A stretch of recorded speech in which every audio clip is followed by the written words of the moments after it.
Alhamdulillahi Rabbil Alamin Ar-Rahmanir Rahim Maliki Yawmiddin Ashhadu an la ilaha illallah ilahul awwalin wal akhirin wa ashhadu anna Muhammadan abduhu wa rasuluhu al-mab'uts rahmatan lil alamin Allahumma salli wa sallim wa barik wa zid ala nabiyyina Muhammadin wa ala alihi wa ashabihi wa man tabi'ahum bi ihsanin ila yaumiddin.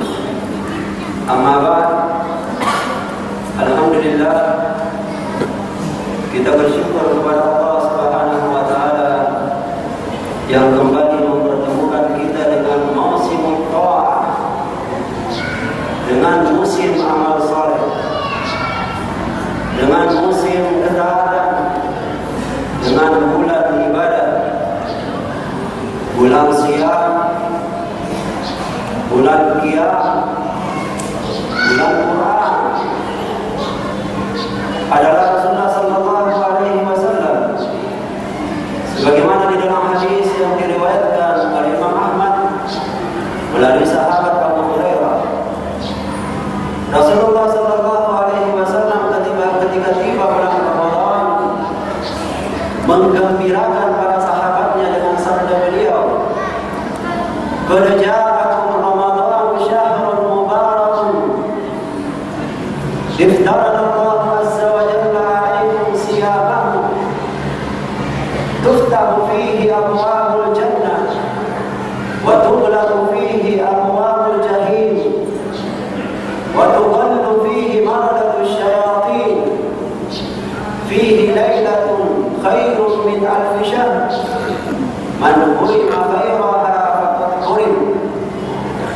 Telah datang kepada kalian Ramadan, bulan yang berberkah. Allah fardukan pada kalian puasanya. Dibuka pada bulan ini semua pintu-pintu surga dan ditutup pada bulan ini semua pintu-pintu neraka, dan dibelenggu syaitan-syaitan yang membangkang. Dan di malam ini ada satu malam yang lebih besar pahalanya dibandingkan 1000 tahun. Barang siapa yang terharamkan dari kebajikannya, sungguh dia adalah orang yang terharamkan. Artinya barang siapa yang tidak berhasil mendapatkan pahala Lailatul Qadar tersebut, maka sungguh dia adalah orang yang sial lagi merugi.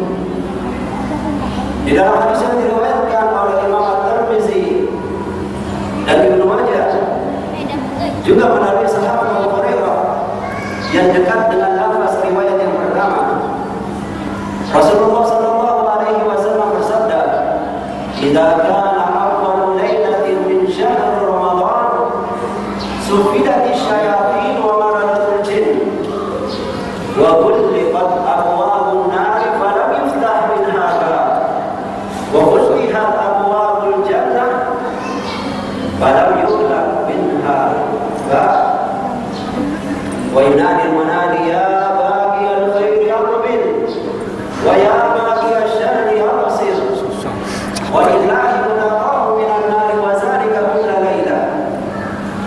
Jika tiba malam pertama dari Ramadan, kata Rasulullah SAW, maka dibelenggulah semua syaitan-syaitan dan jin yang membangkang, ditutup semua pintu neraka tanpa tersisa satupun, tanpa satupun yang terbuka, dan dibuka semua pintu surga tanpa satupun yang tertutup. Dan menyerukan penyuruh kata Rasulullah, dan alangkah benarnya Rasulullah, "Ya bagi al-khairi aqbil," wahai yang menginginkan kebaikan, menghadaplah sekarang waktunya. "Wa ya bagi asy-syarri absir," dan wahai yang menginginkan keburukan, hentikan. Dan di tiap malam Ramadan, Allah Subhanahu wa taala memvonis orang-orang yang bebas dari neraka. Kita memohon kepada Allah Subhanahu wa taala agar kita termasuk orang yang Allah vonis di malam-malam Ramadan ini sebagai orang yang terbebaskan dari api neraka. Kata Rasulullah sallallahu alaihi wasallam,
terhina seorang yang namamu disebutkan di dekatnya lantas dia tidak berselawat kepadamu, maka saya pun mengucapkan amin.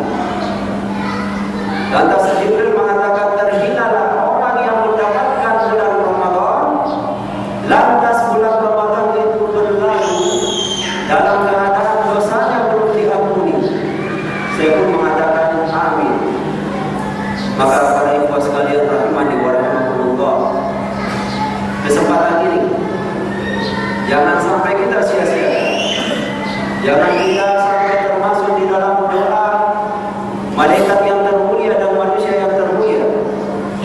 Akan terhina orang yang mendapatkan bulan Ramadan lantas selesai bulan Ramadan dalam keadaan Allah Subhanahu wa taala belum mengampuni dosa-dosanya. Lalu yang ketiga, Jibril mengatakan, terhina seorang yang mendapatkan orang tuanya di masa tuanya lantas dia tidak mengambil kesempatan tersebut untuk masuk ke dalam surga. Saya pun mengatakan amin. Ikhwatul Islam rahimani wa rahimakumullah taala. Berkaitan atau lebih luas tentang pemanfaatan waktu, pentingnya waktu bagi seorang muslim. Maka Allah Subhanahu wa taala telah mengatakan dalam Al-Qur'anul Karim, wa huwa alladzi ja'ala al-laila wan-nahara khilfatan liman arada an yadhakkara aw arada syukura. Dialah Allah yang telah menjadikan malam dan siang hari silih berganti. Itu akan menjadi pelajaran bagi orang-orang yang mau mengambil pelajaran dan bagi orang-orang yang bersyukur. Orang-orang yang mau bersyukur kepada Allah Subhanahu wa taala. Ya Allah, kami bersyukur kepadamu. Engkau telah memberikan nikmat siang hari yang dengannya kami bisa bekerja, mencari penghidupan. Dan Engkau telah memberikan nikmat malam hari sehingga kami bisa beristirahat dari kesibukan dan kelelahan. Juga yang menunjukkan pentingnya waktu para ikhwah sekalian rahimani wa rahimakumullah dan juga akhwat, bahwasanya Allah Subhanahu wa taala telah bersumpah di dalam Al-Qur'an dengan waktu-waktu. Allah mengatakan wal laili idza yaghsha wal fajr was subhi idza tanaffas wal 'asr wal duha. Allah Subhanahu wa taala bersumpah dengan nama waktu-waktu tersebut, sedangkan Allah Subhanahu wa taala tidak pernah bersumpah melainkan dengan sesuatu yang luar biasa yang bisa menjadi tanda-tanda kebesarannya Allah Azza wa Jalla. Manfaatkanlah waktu dengan sebaiknya para ikhwah sekalian. Jangan menunda-nunda amalan.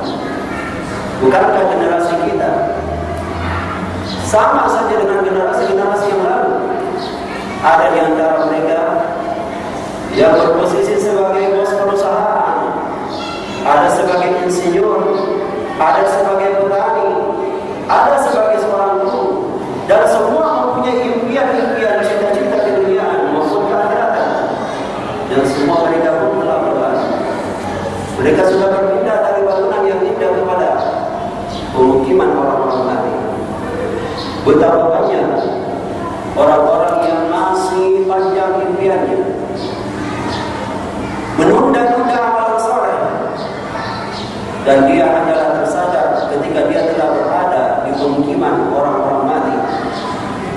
Allah Subhanahu wa taala mengingatkan kepada kita, hatta idza jaa ahadahumul maut qala rabbi irji'un. Hatta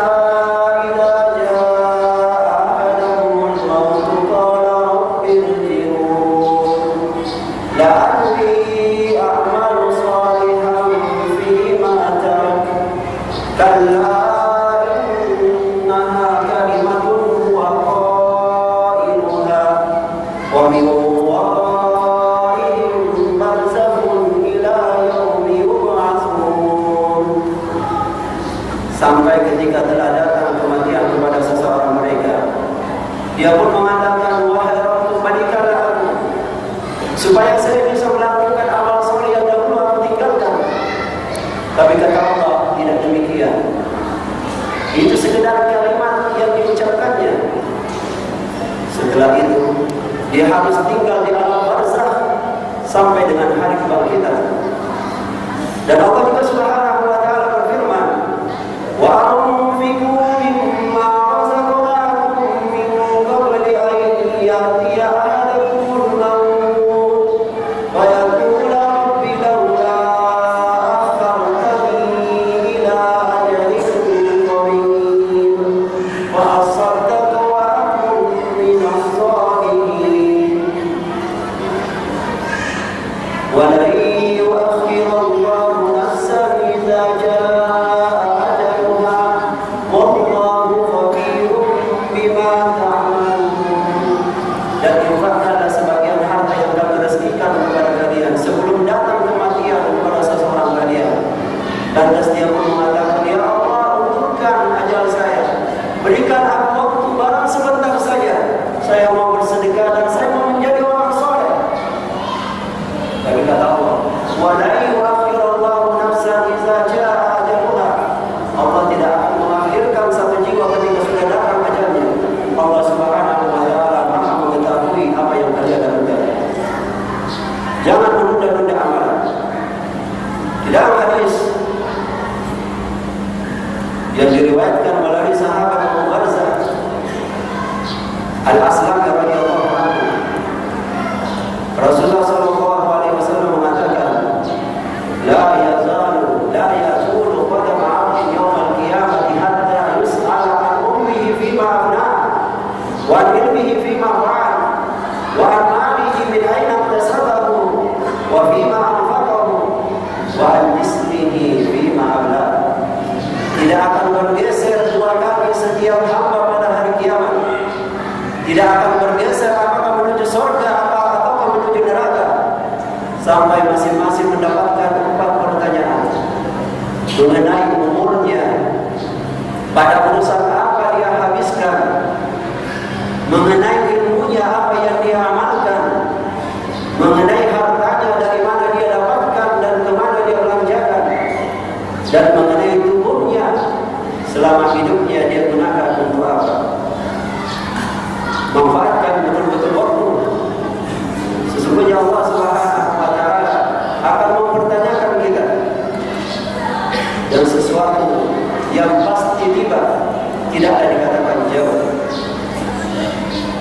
Rasulullah sallallahu alaihi wasallam di dalam hadis yang diriwayatkan oleh Imam Bukhari, Ibnu Majah dan At-Tirmidzi, beliau mengatakan, "Ni'matani maghbunun fihi makatsirun minan nas." Ada 2 nikmat yang banyak manusia bisa jadi kita. Ada 2 nikmat kata Rasulullah yang kebanyakan manusia terkecoh dengan 2 nikmat tersebut. As-sihhatu wal farah, nikmat kesehatan dan nikmat waktu luang. Dalam ceramah yang singkat ini, kita mengambil sedikit contoh orang-orang yang telah memanfaatkan umurnya yang begitu berharga di dalam kehidupannya ini, dan adalah prinsip salafun salih. Ma marra yawm wa lam aktabis hudan wa lam astafiq ilman fa za'a laysa bi'ud. Setiap kali lewat satu hari di mana di hari tersebut saya tidak mengambil hidayah, tidak mendapatkan tambahan hidayah, dan ucapan ini adalah ucapan Al-Hasan Al-Basri, seorang pemimpin tabi'in radhiyallahu anhu. Tidaklah lewat satu hari di mana saya tidak mendapatkan tambahan hidayah dan saya tidak mendapatkan tambahan ilmu, melainkan saya pandang itu bukan dari umur saya. Artinya itu adalah hidup saya yang sia-sia. Dan Abdullah bin Mas'ud, salah seorang ulama besar dari kalangan sahabat radhiyallahu anhu, beliau mengatakan, "Laisa nadabi ala syai'in kana nabi ala yawmin dhalalat asy-syams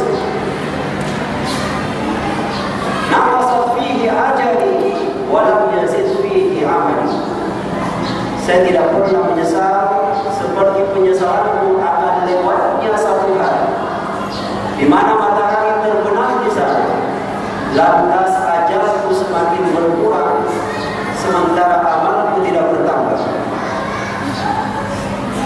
Contoh orang-orang yang telah memanfaatkan umurnya dengan baik.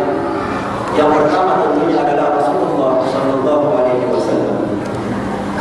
Dengan umurnya yang sekedar 62 tahun, mampu melakukan prestasi yang tidak ada duanya di alam semesta ini. Dan ketahuilah bahwasanya hakikat dari umur kita adalah waktu yang bisa kita gunakan melakukan prestasi amal soleh di hari tersebut. Tanpa itu bukanlah umur kita. Contoh yang kedua, Umar bin Abdul Aziz.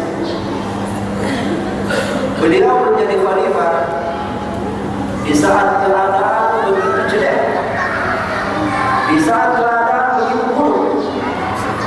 Beliau menjadi pemimpin kaum muslimin hanya selama 2,4 tahun, 2 tahun 4 bulan.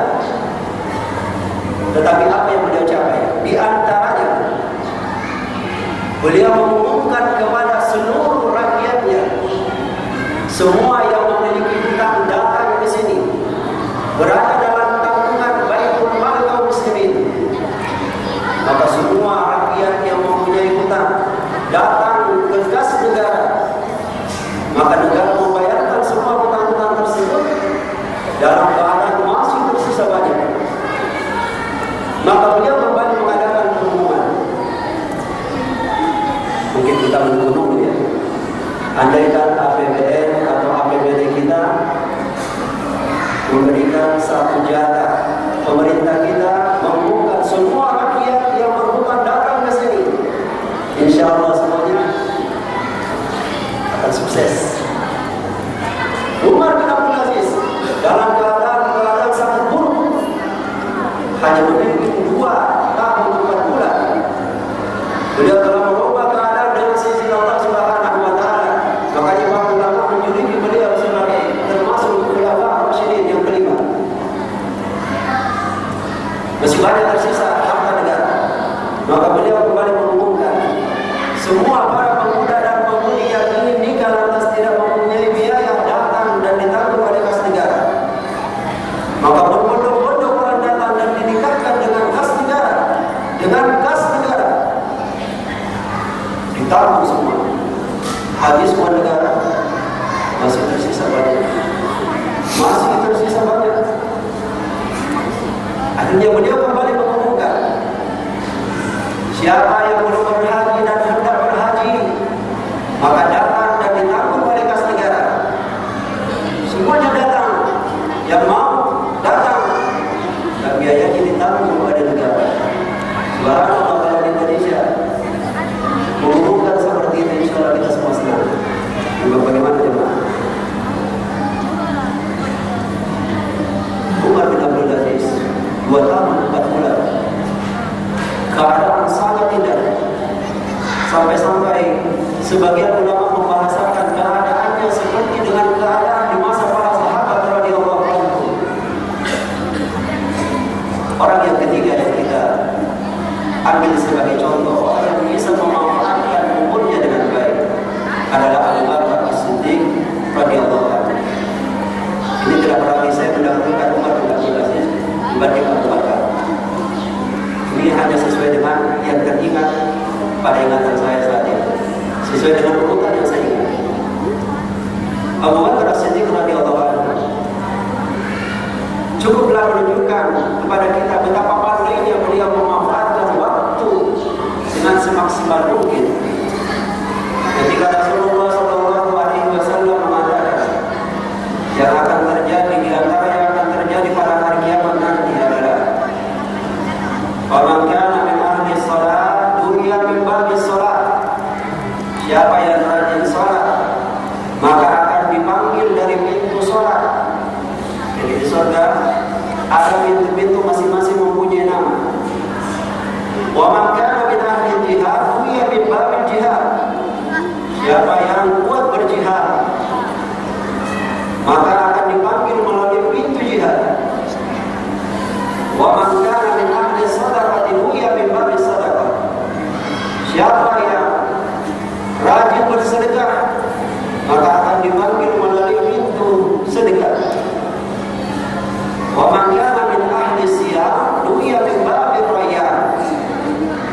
Siapa yang rajin berpuasa akan dipanggil melalui pintu puasa.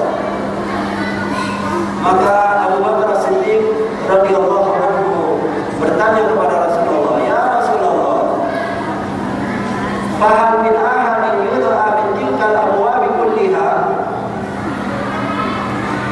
Apakah ada satu orang, adakah seseorang yang dipanggil dari semua pintu-pintu itu ya Rasulullah? Kata Rasulullah, "Na'am wa arju an takuna minhum." Ya, dan saya harap kamu termasuk dia. Kamu termasuk mereka. Para ibu sekalian, saya tutup tausiah tarawih ini dengan ucapan Hafiz Ibnu Qayyim rahimahullah taala, ala qadri as-sabqi al-ha'una yakunu sabqu munada. Sesuai dengan berapa maksimalnya kita beramal soleh di negeri dunia ini, begitulah ukuran kemuliaan kita nanti di sisi Allah Subhanahu wa taala. Sesuai dengan berapa maksimalnya kita beramal soleh di dunia ini, begitulah ukuran kemuliaan kita nanti di sisi Allah Azza wa Jalla. Aku qouli hadza wa astaghfirullah li wa lakum, sallallahu ala nabiyyina Muhammad wa ala alihi wa sahbihi wa sallam. Assalamualaikum warahmatullahi wabarakatuh.